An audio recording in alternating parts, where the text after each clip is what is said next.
The Dershow. Look, any civilian, any baby who dies is a tragedy.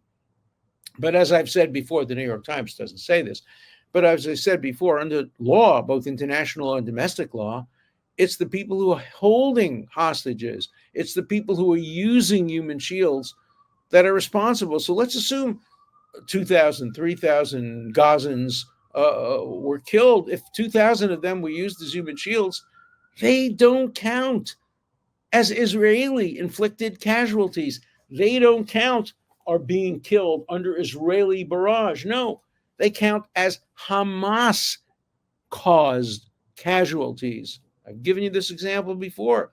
I rob a bank. I hold a hostage. The police try to shoot me because I'm killing people. By accident, they kill the hostage. Under every single system of criminal law, including Sharia law, every single system of law, the person holding the hostage may not even have a gun. The person holding the hostage who didn't fire the shot that killed him is the murderer. The policeman is totally innocent unless the policeman, acted recklessly or acted purposefully to kill the hostage. And nobody is claiming, I don't think even Hamas is claiming that Israel targets children. Why would they? Why would Israel risk its reputation among the few people who still have objective views of Israel? Why would Israel want to target a 3-year-old? Of course, they never have targeted a 3-year-old. Hamas targets 3-year-olds. We know. We've seen the evidence. We've seen burned babies, 3-year-olds. We've seen beheaded children. We've seen raped teenage girls. We know that Hamas targets children. We also know that Israel doesn't target children. And that's an enormous difference. So shame on the New York Times. You would think anybody would understand that this is not reporting, this is propaganda. And this purports to be, by the way, not opinion. It's on the front page. This purports to be news reporting, not even analysis, news reporting by Lauren Leatherby. If there was a Pulitzer Prize in reverse for the worst reporting in modern history, it would go to Lauren Leatherby and her editors who allowed this. How any New York Times editor would allow an article to say that civilians are being killed in large numbers and then say, but we don't know how many there are because Hamas doesn't even distinguish between civilians and combatants, and leave the story at that. It's just outrageous. And so, my job, everybody can condemn Hamas. My job is to condemn those who are not otherwise generally condemned. New York Times is top on my list. Let me tell you who's second on my list. This is going to surprise you. Second on my list is Doctors Without Borders. Do not contribute a penny to that miserable organization. I have a name for it. It's called Doctors Without Morals, Doctors Without Truth. Doctors Without Borders won the Nobel Peace Prize. Everybody loves it.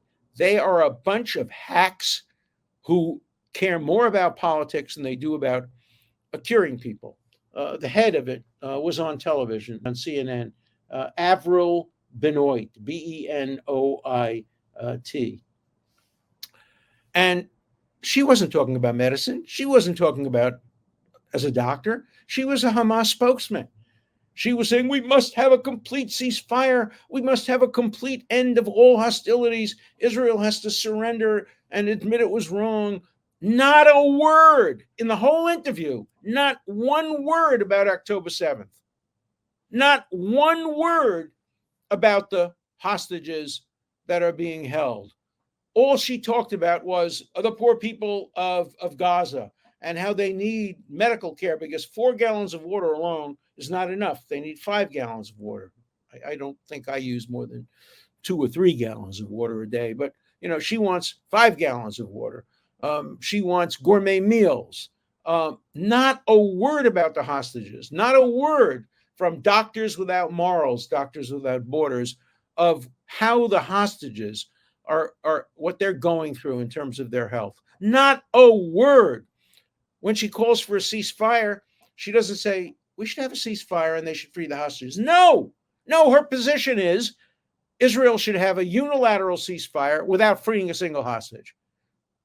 So when you hear about Doctors Without Borders, understand they are a partisan, bigoted, anti-Semitic, anti-Israel organization that uses the term doctors, much the way the Jewish Voice for Peace falsely uses the word Jewish. Most of the people who work for or who protest under the Jewish Voice for Peace are not Jewish, and most of the doctors who claim to be working for Doctors Without Borders aren't real doctors. They're politicians. They're Hamas supporters. They're people who want to cease fire. They're not people who want to care for injured people. If they were, they would want to care for the injured among the hostages. They don't care about the hostages. Why? Hostages have two problems. They're Jews and they're Israelis. And Doctors Without Borders don't care about Jews or Israelis. They don't care about what happened on October 7th. They don't care about what's happening today. They don't care about these hostages. If they had at least had said, let's have a ceasefire and maybe we'll ask gently Hamas, it's a good organization. We help it a lot. We're very close to them. Why don't we at least ask them nicely, pretty please, release a couple of hostages? No. This woman, Avril Benoit, not a word about hostages, not a word about Israelis killed. What a bigot.